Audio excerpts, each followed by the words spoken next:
Hi, it's Stacy again, and like I said, I'm going to show you how to color in your eyebrows. Now, you may not usually do it.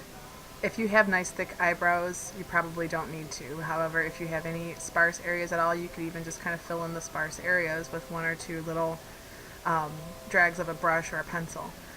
However, as you can see, I have very dark hair, and my eyebrows, you can't see them. I mean, you can. They're there. They're a dark brown, but they're very sparse. Um, so what I do is I fill my eyebrows in every single day because the eyebrows are an important feature on your face that help frame your face, and simply doing something so small as filling them in and darkening them, especially if you're blonde and you may add like a kind of like a taupe color or very light brown, and just darkening them slightly can add something completely different to your face and change your whole entire look. Especially if you're going out, maybe it's not something you want to do every day, but if you go out and you have a lot of eye makeup on and your eyebrows are non-existent, it kind of looks strange. All right, so basically, if you have eyebrows, I suggest using an angle brush. Just a little, um, it's kind of it's a firm angle brush that you can either use for your eyebrows, or you can even put liquid eyeliner on, or dip it in your, I keep saying you can dip it in your shadow after you've maybe moistened it with either water or even some saline, and use it to draw it on like eyeliner. But it's a wonderful tool to have in your makeup bag. Regardless, if you do not have much eyebrows at all, or even none, I think the best tool for that is an eyebrow pencil, because it adds a depth, I think, and a darkness that this cannot get with a powder. And then maybe you can even go over the pencil with a powder to kind of soften it.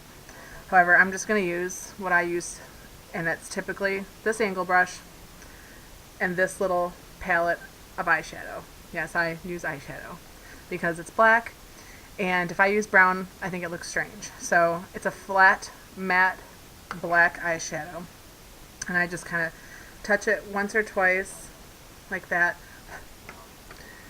and follow the natural hair growth. And I just start by drawing kind of like a line. And I forgot to bring my Q-tips in here. Usually I have Q-tips, and I just kind of touch it up. It's a little difficult to see in here. I draw a line along the bottom, and a lot of eyebrow kits come with a darker and a lighter shade, and at this point you would use the darker shade that comes in the duo, and you would take the lighter shade to pull it up. As you can see, what's happening is I'm pulling the color up, and it's leaving a darkness on the bottom. So it's adding definition to the bottom and making the top not look so harsh. And that's my substitution for having two colors, because I do use black. Otherwise, I'm not going to use gray or something. So if you have two colors, line the bottom, drag it across with the darker brown color, go back in, get your lighter color, and just pull the dark up with the light, and it'll add depth and dimension there. And then I usually kind of see little spots that need to be filled in that might be uneven, and I just go back and do it until I get my eyebrows to where I'm satisfied with them. And I even go up like that. If you want a more rounder one, take your brush and go a little rounder. I kind of like them very angled and chiseled. If you need them fuller than what they are, you can go slightly above or below, especially if you are having what I call eyebrow therapy. Maybe you've taken too much off, or someone else has taken too much off, and while they're growing, you have to kind of fill them in. So say if this patch was, missing a little bit, I would just go above it and kind of fill it in so that it would blend in and make the little mistake that's been made less noticeable. And the same thing with the side there. I just go where the natural hairs are.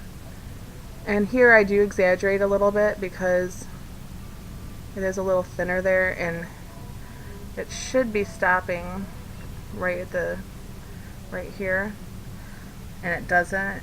So I kind of carry it out a little farther than it is, where it actually lies.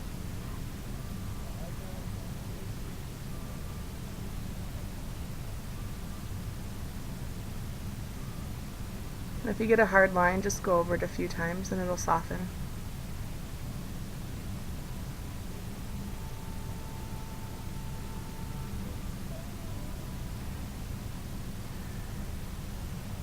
There's one. Okay, same thing for the other side.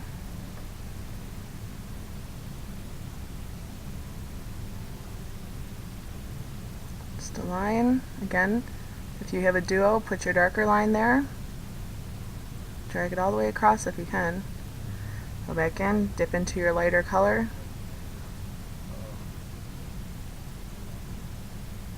And pull it up all together. You know, if you think of makeup as art and a painting, you know, colors and light and shade and everything like that, it definitely gives you a new perspective on doing your makeup.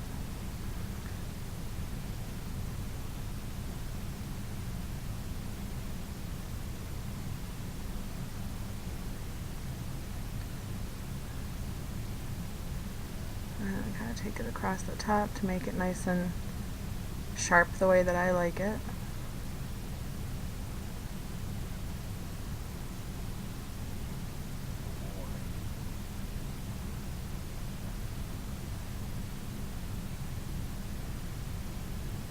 And as you can see, by now, what a difference that just me filling in my eyebrows have made to my face, and I'm not even done yet. And after this, I'm going to do some sort of eyeshadow tutorial. Haven't quite figured out what I plan to do. Eye makeup, not necessarily eyeshadow. I tend to go heavy on the eyeliner, so I'm sure it'll involve something with a massive eyeliner.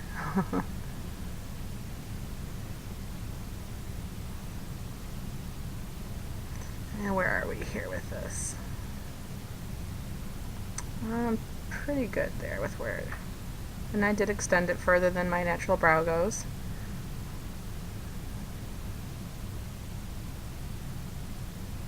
I don't know if you can see the darkness that I'm trying to get to blend away. You know, with eyeshadow and any powders that go on your eyebrows or anything on your face at all, if you blend more, the more you blend, the softer things will get.